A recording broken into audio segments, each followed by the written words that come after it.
মা মই আহিছো হা বাবা টিভিটো টেবুলৰ ওপৰতে আছে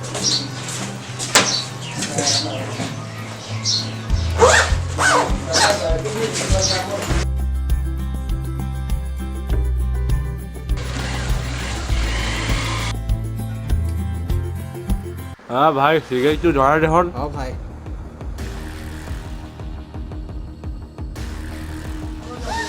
चलो भाई ये तो काट लो करना बे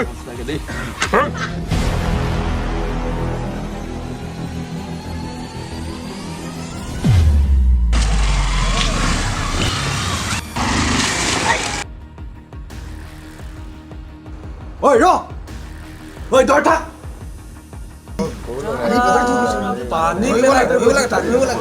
তই অন্ধ নেকি হে দেখছো না খেল খেলি থকা জেগাত বোকা পানী পেলাই থৈ গৈছিলে বেয়া নাপাব দাদা বাইক দুখনে খেলি মেলি কৰাৰ কাৰণে মই এইফালে আহিব লগা চৰি দাদা চৰি মোৰ বুলি গাড়ী আমাৰ কাপোৰলৈকে আসতে গম পাওঁ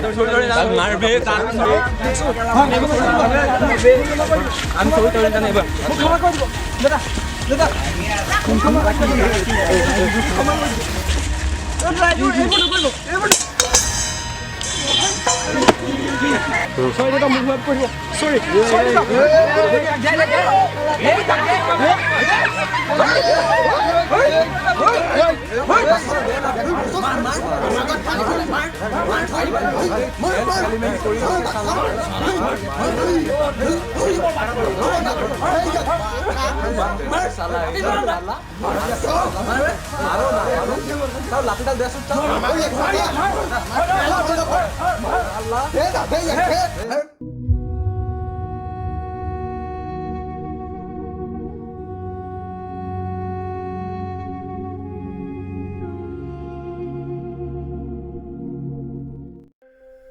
নমস্কাৰ গণহত্যা অথবা বীৰ হত্যা হৈছে সমাজলৈ ভয়াৱহ ৰূপত আগমন ঘটা এক ব্যাধি দলবদ্ধ মানুহে মানৱীয় সন্তুলন হেৰুৱাই সৰু সৰু কথা একোটাৰ বাবে নিৰ্মমভাৱে হত্যা কৰা এই আধুনিক মানুহৰ জঘন্য ৰূপ কোনোপধ্যেই সুস্থ সমাজৰ কাম্য নহয় এই ব্যাধিয়ে তথাকথিত জীৱশ্ৰেষ্ঠ মানৱক অমানৱ কৰি তুলিছে আৰু কিমান দিনলৈ চলি থাকিব মানুহৰ দ্বাৰা চলি থকা সেই অমানৱীয় লীলা নে আমি কেৱল দিন বাৰ মাহ বছৰ গণি থাকিম নেকি জংকাৰ শইকীয়া অভিনীল দেৱেন দত্ত সনাতন ডেকা পৰাগজ্যোতি নেওগ দেৱাশীষ গগৈ ঋতুপৰ্ণ পেগু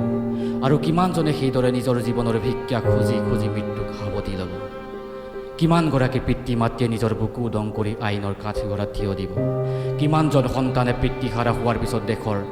কঠোৰ আইন প্ৰণয়ন কৰা হ'ব সজাগ তথা বিবেক পৰিচালিত জনতাই চকু মুদি ৰ'লে